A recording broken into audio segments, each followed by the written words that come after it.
जय श्री राधा। सभी हनुमान जी के भक्तों को जय श्री राम। प्रिय श्रोताओं, आज मंगलवार के दिन आप सभी सुनेंगे मंगलवार के व्रत की पावन कथा। मंगलवार के व्रत की पहली कथा के अनुसार प्राचीन काल की बात है। एक नगरी में एक ब्राह्मण दंपत्ति रहते थे। उनकी कोई संतान नहीं थी, जिससे वे दोनों अत्यंत दुखी रहते थे। हर बार की तरह इस बार भी वह ब्राह्मण वन में पूजा करने के लिए गए। वहां बैठकर उन्होंने विधि विधान से पूजा की। पूजा के बाद हनुमान जी से पुत्र प्राप्ति की प्रार्थना भी की।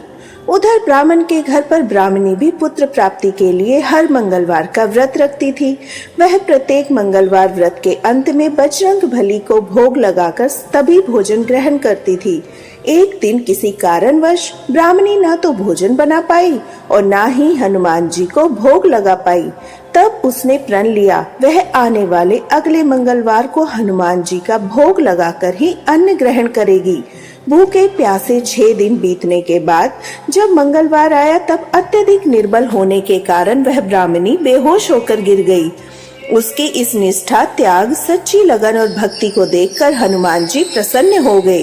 वे प्रकट हुए और ब्राह्मणी को दर्शन देकर कहा कि वे उसकी भक्ति से अत्यंत प्रसन्न हैं और उसे पुत्र प्राप्ति का वरदान देते हैं। वरदान देकर हनुमान जी वहीं अंतर्ध्यान हो गए। कुछ समय के बाद ब्राह्मणी को एक दिव्य पुत्र प्राप्त हुआ। अपार हर्ष के साथ उसने उस बालक का नाम मंगल रखा। कुछ दिनों के बाद जब ब्राह्मण घर लौटा, उसने उस बालक को देखा तो आश्चर्य से पूछा, यह बालक कौन है? जब ब्राह्मणी ने पूरी कथा सुनाई तो ब्राह्मण ने उसकी बातों पर विश्वास नहीं किया। वह उसे छलपूर्ण मानने लगे। एक दिन अवसर मिलने पर ब्राह्मण ने उस बालक को कुएं में गिरा दिया। घर लौटने पर जब ब्राह्मणी ने पूछा कि पुत्र मंगल कहाँ है, तभी पीछे से मंगल मुस्कुराते हुए आ गया।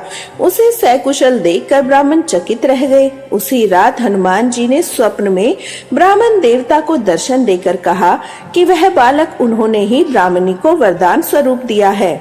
यह सत्य जानकर ब्राह्मण अत्यंत प्रसन्न हुए। इसके बाद ब्राह्मण दंपत्ति प्रत्येक मंगलवार को श्रद्धा से व्रत रखने लगे। जो मनुष्य मंगलवार व्रत की इस कथा को पढ़ता या सुनता है और नियम पूर्वक व्रत करता है, उसे हनुमान जी की कृपा से सभी कष्टों से मुक्ति मिलती है।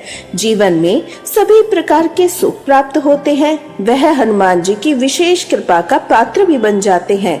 एक बार व्यास जी ने कहा कि नैमिषारण्य तीर्थ में 88,000 मुनि एकत्रित होकर पुराणों के ज्ञाता श्री सूत जी महाराज से पूछने लगे, हे महामुनि, आपने हमें अनेक पुराणों की कथा सुनाई है। आप कृपा करके हमें ऐसा व्रत और कथा बताएं जिसके करने से संतान की प्राप्ति हो, मनुष्यों को रोग, शोक, अग्नि, सर्व दुख आदि का भय दूर हो, क्योंकि कलयुग में तो सभी जीव की आयु बहुत कम है। फिर इस पर उन्हें चिंता सताने लगी, तो ऐसे में वे अपना ध्यान श्री हरि के चरणों में भला कैसे लगा सकेंगे। श्री सूत जी बोले, हे मुनियों, आपने लोक कल्याण के लिए बड़ी ही उत्तम बात पूछी है। एक बार धर्मराज युधिष्ठिर ने भगवान श्री कृष्ण से लोक कल्याण के लिए यही प्रश्न किया था। भगवान श्री कृष्ण और युधिष्ठिर के बीच जो वार्तालाप हुआ था, जो संवाद हुआ था, वह तुम्हारे सामने कहता हूँ, ध्यान देकर सुनो। एक समय पांडवों की सभा में श्री कृष्ण जी बैठे हुए थे। तब युधिष्ठिर महाराज ने भगवान श्री कृष्ण से प्रश्न किया, हे गोविंद, हे माधव, आपने मुझे अनेकों कथा सुनाई। आज आप कृपा करके ऐसा व्रत या कथा सुनाएं जिसको करने से मनुष्य को रोग और चिंता दूर हो और पुत्र की प्राप्ति हो। हे प्रभु, बिना पुत्र के जीवन व्यर्थ है। पुत्र के बिना मनुष्य नरकगामी होता है। पुत्र के बिना मनुष्य पितृ ऋण से छुटकारा नहीं पा सकता, ना ही उसका पुण्यक नामक नरक से उद्धार हो सकता है। इसलिए पुत्रदायक व्रत बतलाएं। तब भगवान श्री कृष्ण इस प्रकार बोले, हे राजन, मैं एक प्राचीन इतिहास सुनाता हूँ, आप उसे ध्यान पूर्वक सुनो। कुंडलपुर नामक एक नगर था, जिसमें नंदा नामक एक ब्राह्मण रहा करता था। भगवान की कृपा से उसके पास सब कुछ था, फिर भी वह दुखी था। इसका कारण यह था, ब्राह्मण की पत्नी सुनंदा की कोई संतान नहीं थी। सुनंदा पतिव्रता थी। भक्ति पूर्वक श्री हनुमान जी की आराधना किया करती थी। मंगलवार के दिन व्रत करके अंत में भोजन बनाकर हनुमान जी को भोग लगाने के बाद शम भोजन करती थी।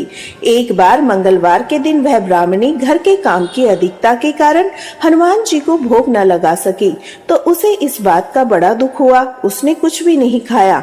मन में प्रतिज्ञा की, अब तो अगले मंगलवार को ही हनुमान जी को भोग लगाकर अन्न जल ग्रहण करूंगी। ब्राह्मणी सुनिंदा प्रतिदिन भोजन बनाती, श्रद्धा पूर्वक पति को खिलाती, किंतु खुद भोजन नहीं करती, मन ही मन हनुमान जी की आराधना किया करती। इस प्रकार 6 दिन गुजर गए। ब्राह्मणी सुनंदा अपने निश्चय के अनुसार भूखी प्यासी निराहार रही। अगले मंगलवार को ब्राह्मणी सुनंदा प्रातः काल ही मूर्छित होकर गिर पड़ी। ब्राह्मणी सुनंदा की ससीम भक्ति के प्रभाव से बजरंग बली हनुमान जी बहुत प्रसन्न हुए और प्रकट होकर बोले, सुनंदा, मैं तेरी भक्ति से बड़ा प्रसन्न हूँ, तो उठ कोई वर मांग। सुनंदा अपने आराध्य देव श्री हनुमान जी को देखकर आनंद की अधिकता से विहल होकर श्री हनुमान जी के चरणों में गिरकर बोली, हे प्रभु, मेरी कोई संतान नहीं है, कृपा करके मुझे संतान प्राप्ति का आशीर्वाद दे दीजिए, आपकी अति कृपा होगी। तब बजरंग बली जी बोले, तेरी इच्छा अवश्य पूर्ण होगी, तुझे कन्या पैदा होगी, इसके अष्टांग प्रतिदिन सोना दिया करेंगे। ऐसा कहकर बजरंग बली हनुमान जी अंतर ध्यान हो गए। अब तो सुनंदा बड़ी प्रसन्न हुई, सभी समाचार अपने पति से कह सुनाया। ब्राह्मण देव कन्या का वरदान सुनकर कुछ दुखी हुए, किंतु सोना मिलने की बात से उसे बड़ी प्रसन्नता हुई। सोचा कि ऐसी कन्या के साथ मेरी निर्धनता भी दूर हो जाएगी। अब बजरंग बली की कृपा से वह ब्राह्मणी जल्दी ही गर्भवती हुई। 10वें महीने में बड़ी ही सुंदर कन्या को जन्म दिया। वह पुत्री अपने पिता के घर में ठीक उसी प्रकार बढ़ने लगी जिस प्रकार शुक्ल पक्ष का चंद्रमा बढ़ता है। 10वें दिन ब्राह्मण ने उस बालिका का नामकरण संस्कार किया। उसके कुल पुरोहित ने उस बालिका का नाम रत्नावली रखा, क्योंकि यह कन्या सोना प्रदान किया करती थी। इस कन्या ने पूर्व जन्म में बड़े ही विधान से मंगल देव का व्रत किया था। रत्नावली का अष्टांग बहुत सा सोना देता था। उस सोने से नंदा ब्राह्मण बड़े ही धनवान हो गया। अब उनके पास बहुत सारा धन था, जिस कारण वह ब्राह्मणी भी अभिमान करने लगी। समय बीतता रहा। अब रत्नावली 10 वर्ष की हो चुकी थी। एक दिन जब नंदा ब्राह्मण बहुत प्रसन्न था, तब सुनंदा ने अपने पति से कहा, मेरी पुत्री रत्नावली विवाह के योग्य हो गई है, अतः आप कोई सुंदर या योग्य वर देखकर उसका विवाह करा दीजिए। यह सुनकर ब्राह्मण बोला, अभी तो रत्नावली बहुत छोटी है। तब ब्राह्मणी बोली, शास्त्रों की आज्ञा है कन्या 8 वर्ष में गौरी, 9 वर्ष में रोहिणी, 10वें वर्ष में कन्या, इसके बाद रजस्वला हो जाती है। गौरी के दान से पाताल लोक की प्राप्ति होती है, रोहिणी के दान से बैकुंठ लोक की प्राप्ति होती है, कन्या के दान से इंद्र लोक में सुखों की प्राप्ति होती है।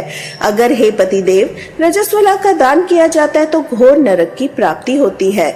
इस पर वह ब्राह्मण बोला, अभी तो रत्नावली मात्र 10 ही वर्ष की है, मैंने तो 16-16 साल की कन्याओं से विवाह कराए हैं, अभी जल्दी क्या है। तब ब्राह्मणी सुनंदा कहने लगी, लगता है आपको बहुत लोभ हो गया है। शास्त्रों में कहा गया है, माता पिता और बड़ा भाई रजस्वला कन्या को देखते हैं तो अवश्य ही नरकगामी होते हैं। तब ब्राह्मण बोला, अच्छी बात है, कल मैं अवश्य ही योग्य वर की तलाश में अपना दूत भेजूंगा। दूसरे दिन ब्राह्मण ने अपने दूत को बुलाया और आज्ञा दी, जैसी सुंदर मेरी कन्या है वैसे ही सुंदर वर उसके लिए तलाश करो। अब वह दूत अपने स्वामी की आज्ञा पाकर निकल पड़ा। पंपई नगर में उसने एक बड़े ही सुंदर पुत्र को देखा। यह बालक एक ब्राह्मण परिवार का गुणवान पुत्र था। इसका नाम था सोमेश्वर। दूत ने इस सुंदर और गुणवान ब्राह्मण पुत्र के बारे में अपने स्वामी को पूरा परिचय दिया। ब्राह्मण नंदा को भी सोमेश्वर अच्छा लगा। फिर शुभ मुहूर्त में विधि विधान पूर्वक कन्यादान करके ब्राह्मण ब्राह्मणी संतुष्ट हुए, परंतु ब्राह्मण के मन में तो लोभ समाया हुआ था। उसने कन्यादान तो कर दिया था, लेकिन वह बहुत ही बेचैन था। उसने सोचा, रत्नावली तो अब चली जाएगी, मुझे इससे जो सोना मिलता था अब नहीं मिलेगा। मेरे पास जो धन था कुछ तो इस विवाह में खर्च हुआ, जो बचा था वह कुछ दिनों के बाद समाप्त हो जाएगा।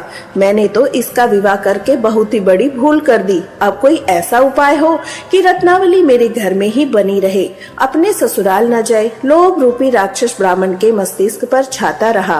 रात भर वह अपने बिस्तर पर बेचैनी से करवटें बदलता बदलता बेचैन हो रहा था। उसने एक बहुत ही क्रूर निर्णय लिया। उसने विचार किया, जब रत्नावली को लेकर उसका पति सोमेश्वर अपने घर जाएगा तो रास्ते में छिपकर वह सोमेश्वर का वध कर डालेगा। अपनी लड़की को अपने साथ ले आएगा, जिससे वह नियमित रूप से उसे सोना भी मिलता रहेगा और समाज का कोई भी दोष उसे नहीं लगेगा। प्रातः हुई तो नंदा सुनंदा ने अपने जमाई और लड़की को बहुत सारा धन देकर विदा किया। सोमेश्वर अपनी पत्नी रत्नावली को लेकर ससुराल से अपने घर की तरफ चल दिया। ब्राह्मण नंदा महालोभ के वशीभूत होकर अपनी मति भ्रष्ट कर चुका था। पाप पुण्य का उसे कोई विचार नहीं था। उसने भयानक और क्रूर निर्णय को अंजाम देने के लिए अपने दूत को मार्ग में अपने जमाई का वध करने के लिए भेजा, ताकि रत्नावली से मिलने वाला सोना उसे हमेशा प्राप्त होता रहे, वह कभी निर्धन न हो सके। ब्राह्मण के दूत ने अपने स्वामी की आज्ञा का पालन करते हुए जमाई सोमेश्वर का मार्ग में ही वध कर दिया। समाचार मिलने पर ब्राह्मण नंदा मार्ग में पहुंचा। रोती हुई अपनी पुत्री रत्नावली से बोला, हे पुत्री, मार्ग में लुटेरों ने तेरे पति का वध कर दिया है। भगवान की इच्छा के आगे किसी का कोई वश नहीं चलता। अब तू घर चल, वहां पर रहकर शेष जीवन बिताना। जो भाग्य में लिखा है वही होगा। अपने पति की अकाल मृत्यु से रत्नावली बहुत दुखी हुई। करुण रुदन करते हुए अपने पिता से कहने लगी, हे पिताजी, इस संसार में जिस स्त्री का पति नहीं है उसका तो जीवन व्यर्थ है। मैं अपने पति के साथ ही अपने शरीर को जला दूंगी। सती होकर अपने इस जन्म को माता पिता के नाम और सास ससुर के यश को सार्थक करूंगी। ब्राह्मण नंदा अपनी पुत्री रत्नावली के वचनों को सुनकर बहुत दुखी हुआ। सोचने लगा, मैंने तो व्यर्थ जमाई वध का पाप अपने सिर ले लिया। रत्नावली तो उसके पीछे अपने प्राण तक देने को तैयार है। मेरा तो दोनों तरफ से मरण हो गया। धन तो अब मिलेगा नहीं, साथ ही जमाई वध के पाप के फलस्वरूप यम यातना भी भुगतनी पड़ेगी। यह सोचकर वह बड़ा खिन्न हुआ। सोमेश्वर की चिता बनाई गई। रत्नावली सती होने की इच्छा से अपने पति का सिर अपनी गोद में रखकर चिता में बैठ गई। जैसे ही सोमेश्वर की चिता को अग्नि लगाई, वैसे ही प्रसन्न होकर मंगल देव वहां प्रकट हुए और बोले, हे रत्नावली, मैं तेरी पति भक्ति से प्रसन्न हूँ, तू वर मांग। रत्नावली ने अपने पति का जीवन दान मांगा। तब मंगल देव बोले, रत्नावली, तेरा पति अजर अमर है, यह महान विद्वान भी होगा। इसके अलावा तेरी जो इच्छा हो वह वर मांग। तब रत्नावली बोली, हे ग्रहों के स्वामी, आप मुझ पर प्रसन्न हैं, मुझे यह वरदान दीजिए, जो भी मनुष्य मंगलवार के दिन प्रातः काल लाल पुष्प लाल चंदन से पूजा करके आपका स्मरण करे, उसे कोई रोग व्याधि न हो, स्वजनों का कभी वियोग न हो, सर्प अग्नि शत्रुओं का कोई भय न हो। जो स्त्री मंगलवार का यह व्रत करे वह कभी विधवा ना हो। तब मंगल देव तथास्तु कहकर वहीं अंतर ध्यान हो गए। सोमेश्वर मंगल देव की कृपा से जीवित हो उठा। अब रत्नावली अपने पति को पुनः प्राप्त कर बड़ी प्रसन्न हुई। मंगल देव का व्रत वह प्रत्येक मंगलवार को करके व्रतराज और मंगल देव की कृपा से इस लोक में सुख ऐश्वर्य भोगते हुए अंत में अपने पिता के साथ स्वर्ग लोक को गई। इस प्रकार मंगलवार व्रत की पावन कथा समाप्त होती है। जो भक्त मन से इस कथा को सुनते और व्रत का पालन करते हैं, उन पर श्री राम और बजरंग बली हनुमान जी की बड़ी कृपा होती है। उनके जीवन से सभी दुख बाधाएं डर दूर हो जाते हैं। जय श्री राम, जय हनुमान।